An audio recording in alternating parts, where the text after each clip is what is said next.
বাংলাদেশ বেগম খালেদা জিয়াকে হারিয়ে বাংলাদেশ জনগণের অভিভাবক হারিয়েছে।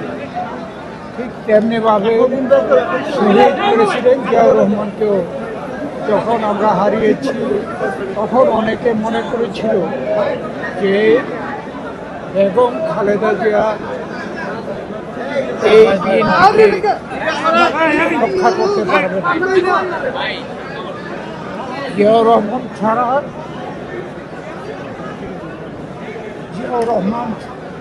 ছাড়া বিএনপি জিরো হয়ে যাবে, কিন্তু দেশনেত্রী বেগম খালেদা জিয়া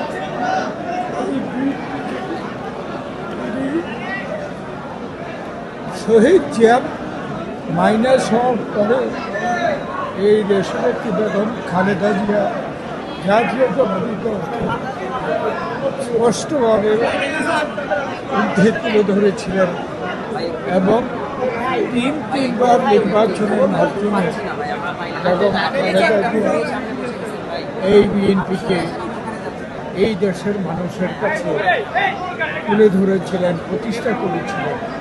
তিনবার তিনি দেশের প্রধানমন্ত্রী হয়েছিলেন। বেগম খালেদা জিয়ার যে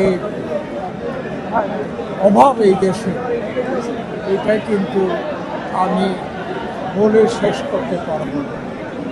দেশের মানুষ এবং খালেদা জিয়াকে কী পরিমাণ আজকে অভাব অনুভব করছে তা বলে আমি শেষ করতে পারি। আজকে আমরা সকলে এবং খালেদা জিয়াকে স্মরণ করছি। আমরা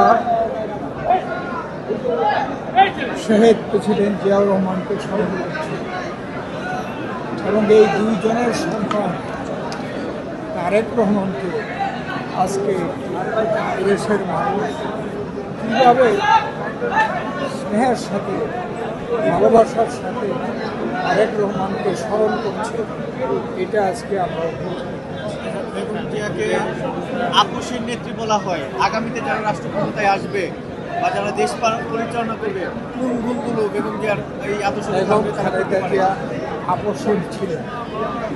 বেগম খালেদা জিয়াকে বলা হয়েছিল এই দেশ থেকে চলে যাওয়ার জন্য, কিন্তু বেগম খালেদা জিয়া বলেছিলেন তার দেশ এটি। বেগম খালেদা জিয়া এই দেশেই মৃত্যুবরণ করতে চান এবং বেগম খালেদা জিয়া কিন্তু বিদেশেই মৃত্যুবরণ করেছেন। তিনি বলেছিলেন যে তিনি এই দেশের সন্তান, এই দেশেই তিনি মৃত্যুবরণ করবেন এবং তিনি যাত্রা নাম করেছেন। সেই জন্যই দেশনেত্রী বেগম খালেদা জিয়া একজন আপসী দেশনেত্রী।